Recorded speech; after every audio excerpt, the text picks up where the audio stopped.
Hi, welcome to A2ZKnowledge.com. So today we are going to discuss how to install Apache Flink. So the environment what I'm going to use is Linux, Ubuntu operating system, but still Flink supports on Windows as well. But in real time we use Linux, so it will be good if you use Linux even for learning purpose. Okay. So before installing Flink, so we have a prerequisite for it.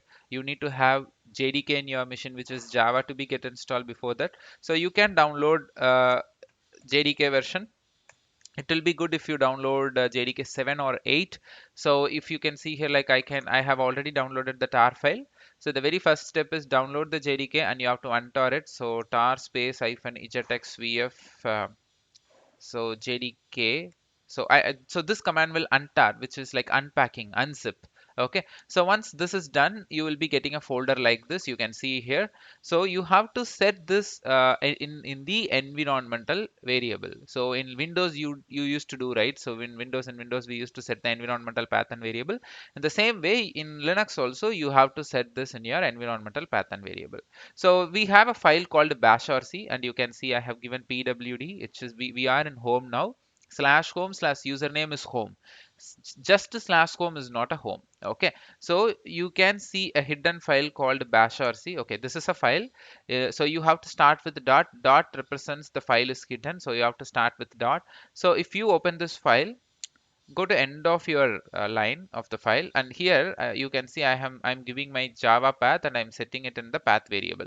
Okay, these two lines is very important. So this one and then this one. So the one which you can see here is something different. Okay. So export Java home, you can give the Java path, and then at last export path dollar Java home bin colon dollar path. So add these two lines, it's important.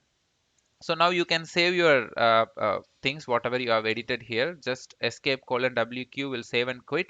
Now, whatever the changes that you have done in the bash RC, to apply the changes, you have to execute this file. Okay, source space dot bash RC is a command to execute, or you can give dot space dot bash RC. So both are same. So you have to execute this, then only your changes what you have done will be get applied.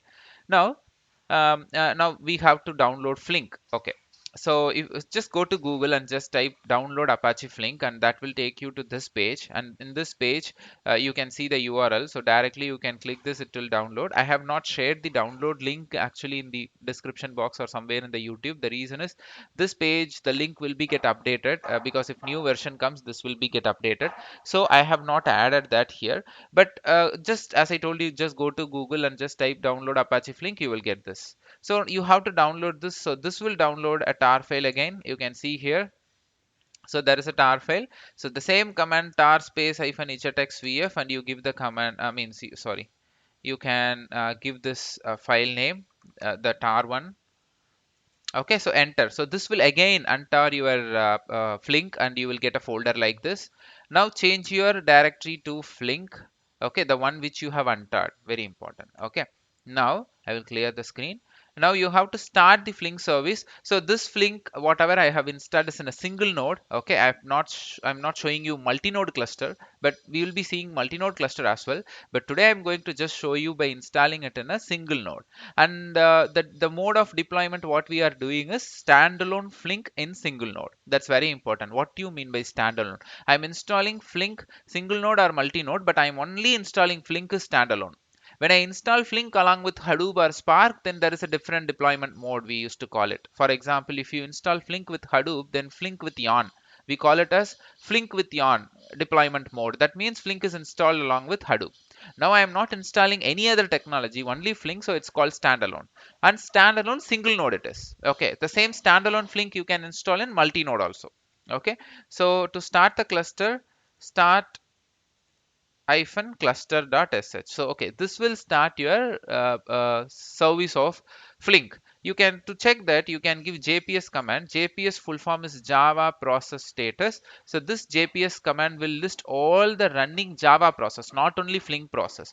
And if you give jps, it will show you the process, Java process that is running. So far in my in my mission, there is no other Java process running other than the Flink one. So that's why it's just showing these two. If, for example, if I'm running my Eclipse or IntelliJ or some Java programs, it will show that as well.